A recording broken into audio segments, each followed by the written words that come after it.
That Monday morning started out like every other Monday morning. She laid in bed, staring at the ceiling, wondering what she was going to do. She wished she could just spend the day in bed. Then maybe it wouldn't be so bad. Her life. She pulled the thin cotton blanket around her shivering body a little tighter. It was getting cooler out. Fall was definitely here. And she didn't have the money to pay for the heat, so she hadn't turned it on yet. She thought about her 10-year-old daughter asleep in the next room. She'd need to get her a new winter coat this year. She'd outgrown her old blue one from the previous year. Where was she going to get the money for that, she wondered. Her thoughts next went to the refrigerator. It was almost empty. What was she going to make her daughter for breakfast? She dragged herself out of bed and wrapped her old black sweater around shoulders that carried the weight of the world upon them. After she walked her daughter to school, she'd go back out and see who else was hiring, because she needed to find a job and she needed to find one fast. She crept into her daughter's room and watched her for a few minutes as she slept. She looked so peaceful. She tried to remember what it was like to be 10 years old, with all the hopes and dreams of a life yet to live. It wasn't supposed to be like this, she thought. A 10-year-old wasn't supposed to worry about her next meal or what she was going to wear to school or if there'd be a snack when she got home. She heaved a huge sigh and walked across the tiny room to wake her daughter from her dreams. It was, unfortunately, time to come back to reality. As her daughter got dressed for school, she went into the kitchen and took her last egg from the refrigerator. And as she scrambled it, she thought about asking for help. There was a church right across the street from her tiny apartment. Perhaps they would help. She went back and forth in her mind, the doubt creeping in. Why would they help me? They don't even know me. I've never been there. And then, what if they say no? But she was desperate. Even if she got a job today, she still wouldn't get paid for a week or two. She wasn't so worried about herself, but her daughter was growing and needed to eat. And so as she walked her daughter to school, she tried to swallow her pride and talk herself into asking someone for help. She had heard about a church not far from her school that had helped her neighbor with emergency food. Maybe she could go there.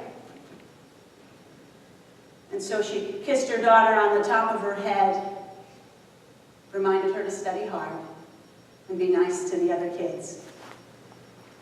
And she walked over to the church. But when she got there, her courage left her. After all, she hadn't been in church in a long time. What if Jesus didn't remember her? Taking a deep breath, she said a little prayer for help. After all, what could it hurt? And she walked inside. It was cool and dark inside the building, and she could hear people talking down the hall. She followed the sound of their voices and went into the office. The three women who were in there stared at her. Nobody spoke a word. They stared at her for what seemed like forever, and she wanted to run away. She wanted to cry. She didn't belong here. But then she pictured her daughter's face, and she couldn't bear the fact that she would have nothing to eat for dinner that night. So she stayed where she was, rooted to the spot. And she stammered, "Do you have any food here?" The lady behind the desk said, "No. The woman who helps with that isn't in her office today." She mumbled her thanks and hightailed it out of that office. The tears came fast and thick. What could she do? What could she do? She walked blindly down the street. Before she knew it, she looked up and she was in front of another church. Desperate, she tried the door, but this one was locked.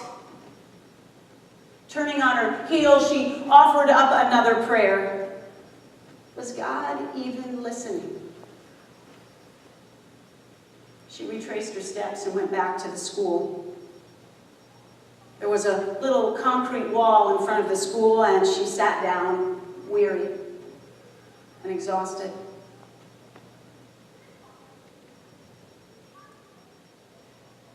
She said another prayer, one word this time: help.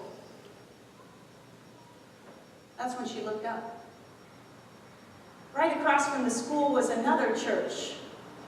She hadn't noticed it there before. It was stone, these huge stained glass windows. She looked up at the windows and she saw a man, dressed in a purple robe and holding a sheep in his arms. He looks like Jesus, she thought. And for some reason, she felt like trying one more time. Crossing the street, she noticed a sign out front with the church's phone number. She took out her little cheap burner phone and dialed the number. She figured that was safer than going inside the church and being rejected again. A woman answered. She asked her if the church had any emergency food inside. After a moment, the woman came back on the line. Her voice was warm and kind. "Yes, we do. Where are you?" "I'm out front by the sign," she answered. And while she was still talking on the phone, another woman came out and invited her in. This woman led her downstairs into the church's kitchen and pulled out a large green Rubbermaid container filled with canned food. And as the church lady was busy walking around looking for bags, she started to look at the church, at the kitchen, at the food. The church lady began pulling things out of the container and asking her if she liked them. Chicken noodle soup. Yes. Corn. Yes. And as the church lady began to put the food in the bags, she made her feel like a person and not just someone she was sorry for. Soon she began to talk to the church lady because it was so nice to have someone who would listen. She told the church lady more than she ever thought she would about her daughter, Ray, who was 10 years old and an excellent student at the school across the street. She told the church lady how she had been homeless, living in a shelter until the people at the shelter had helped her find the apartment they were living in now. How she had lost her job when Ray was sick and she didn't have anyone else to stay home with her. The church lady listened.